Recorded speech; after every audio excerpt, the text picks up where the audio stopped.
Sí, ¿Es cuéntame. la última oportunidad del proceso? Es, es la última oportunidad del proceso. Mira, a ver, yo tampoco soy tan categórico. A ver, si nos ponemos un poco analíticos, Hay que vender, Miki, hay que al final, titular, los sí, titulares sí, hay que sí, buscarlos. Clickbait, Miguel, Miki. sí, sí, sí, estamos de acuerdo, pero el año pasado estuvieron a una canasta, como quien dice, de ganar a Toronto en una canasta que rebotó 7 veces. Creo que se están poniendo nerviosos, creo que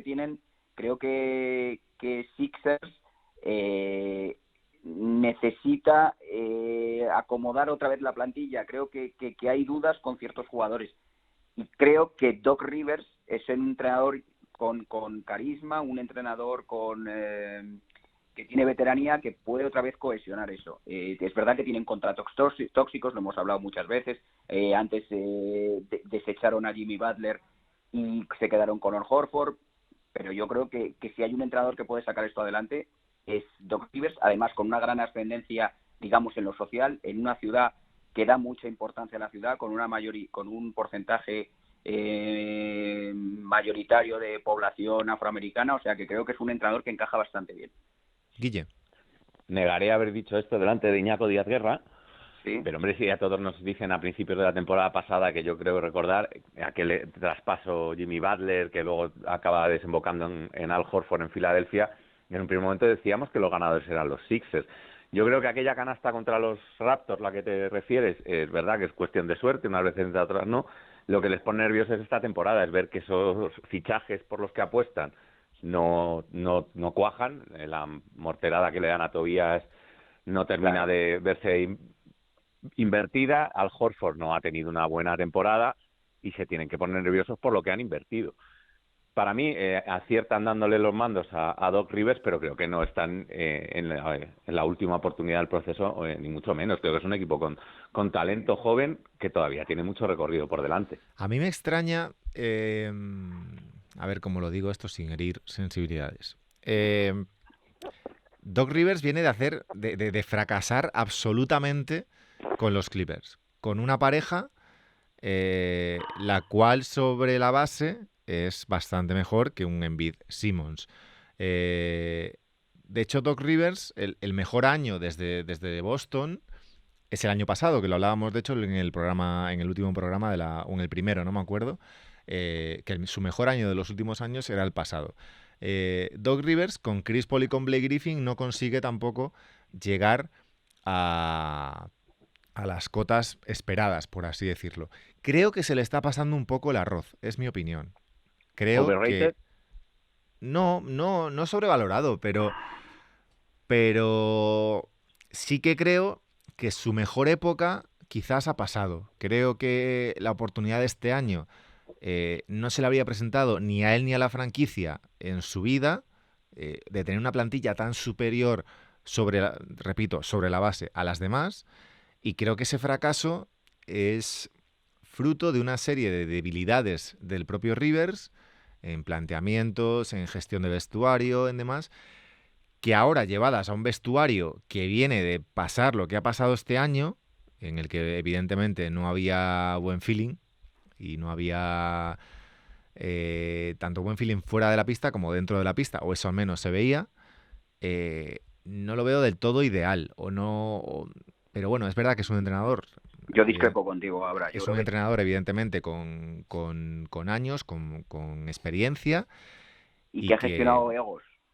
pero Que al bueno, final, las ha gestionado, pero en teoría mal. Es decir, bueno, eh, pero ya tienes experiencia, ya sabes cómo funcionan las estrellas. Ahora lo que tienes que hacer es intentar perfecto, gestionar. perfecto. Y ganas La clave de esa franquicia es gestionar Ben Simmons y Joel Embiid, vale. y Y es Joel Embiid. verdad que los Sixers Y quedan cuando fuera y los sin Ben Sixers, Simmons, vale. cuando los dos jugadores, Joel Embiid y Simmons, leí el otro día una estadística, han jugado juntos, han ganado el 65% de los partidos. O Claro, sea, porque es que la liga regular, me refiero, tú tienes a Ben bueno, Simmons y a Joel Embiid y pero ganas el 50% de los partidos solo por ellos. o sea, entrenados por Brett Brown, que yo creo que no era un entrenador para ese equipo, han ganado el 65%. Vamos a ver con Doc Rivers. Yo creo que debiera superar, que debiera mejorar eso. Guille. Hombre, debería. Y perdona, Guille, y termino Perdona, Miki, sí, dale. y sobre todo con que ya conoce a un jugador que yo creo que es clave en ese equipo, que juega sin balón y que es Tobias Harris, que lo conoce en su etapa en Clippers, donde jugó un nivelazo. De hecho, que fue lo que hizo que se diese ese trade, que los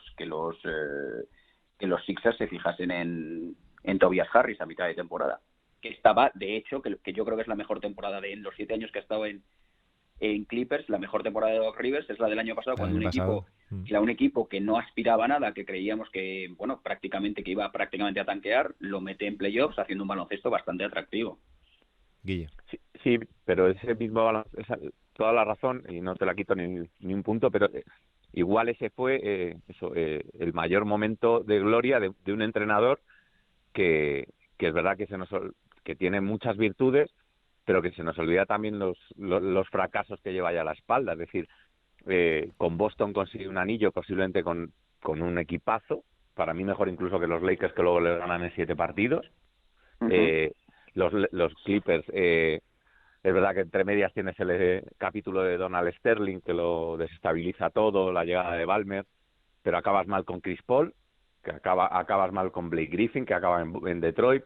Entre medias haces una muy buena temporada con jugadores que nadie se esperaba, y te llega dos Miuras como son Kawhi y Paul George, y no lo sabes gestionar. A mí me cuesta un poco Doc Rivers, y no solo por este fracaso, y lo dije hace un tiempo. Es un entrenador que me parece que tiene recorrido, pero que se pega mucho se da de bruces con los egos de los jugadores, que no lo sabe gestionar. Y que en playoffs no ha estado a la altura de los acontecimientos la mayoría de las veces. No, bueno, ha caído siempre con los Clippers en segunda ronda, no ha llegado nunca a finales de conferencia. Y bueno, sí, vale, con los Celtics, pero es que estamos hablando de... No, es que claro, estamos hablando de hace 10 años, es decir, claro, 10 años en la NBA es una barbaridad. Y bueno, y llegas a un equipo donde además los egos juveniles, porque para mí no ninguno de los dos son maduros, ni Ben Simmons, ni mucho menos Joel Embiid, son jugadores que se caracterizan por su madurez mental. Creo que les va a costar mucho enderezar el rumbo. Veremos. En cuanto a contratos, lo estaba ahora viendo por aquí. El quinteto inicial tiene contrato hasta el final de la próxima temporada, como mínimo. Hablo como mínimo. Acaba Josh Richardson en 2021, y los Harris, Horford, Embiid y Ben Simmons tienen como mínimo hasta 2023, todos más de 25 millones de dólares. Entonces, en cuanto a reconstrucción, yo entiendo que es un fichaje estelar, por así decirlo, un entrenador con experiencia y con cartel y con todo, para intentar que no suena a reconstrucción, porque si tú ahora traes... entiendo que el mensaje es ese, porque tú ahora traes a un entrenador, yo que sé, a un Billy Donovan, por así decirlo, de ese escalón, digamos, un entrenador más joven, con menos experiencia. Quizá el mensaje es, bueno, si nos llega una buena oferta, quizá no diríamos que no a reconstruir. Pero entiendo que si el fichaje es de este tipo de entrenadores, que es pues top 5, top 10, top 8, lo que queráis, el mensaje es, bueno, vamos a morir o a intentarlo una vez más. Pero claro, si la temporada es similar a esta actual, yo sí que creo que va a terminar el proceso, que de aquí va a salir alguien, bien Horford, bien Tobias Harris o bien uno de los dos buenos.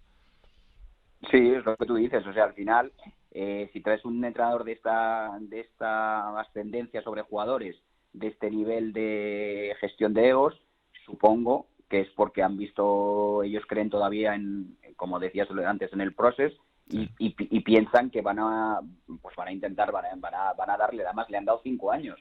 Sí, o sea, sí. Creo decir que no es una cosa para una ventana, no. Ellos creen que el equipo que tienen, supongo que habrá retoques como en todos los equipos, pero que el equipo que tienen es este, confían en este, el Tom Brand confía en estos, y yo creo que van a morir con esto. Totalmente.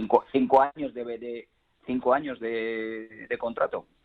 ¿Sabes? Que me parece que pasa el querrán que desarrolla Simmons, que yo creo que es lo primordial, y que intenten estar en finales de conferencia, en finales de NBA.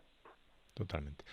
A ver qué pasa con esos Sixers y a ver qué pasa con Doc Rivers. Ahora mismo creo que hay varios banquillos NBA sin entrenador, pero como estamos en medio de las finales no avanza mucho la historia. Pero a ver qué sigue pasando estas próximas semanas, porque hay mucho todavía que moverse. Y en cuanto a traspasos de jugadores, lo mismo. Esa salida de Doc Rivers ha encendido muchísimo los rumores de Paul George, principal culpable para muchos de la eliminación de los Clippers. Muchos lo asocian ya a los Brooklyn Nets, por ejemplo, de nuestro amigo Kyrie.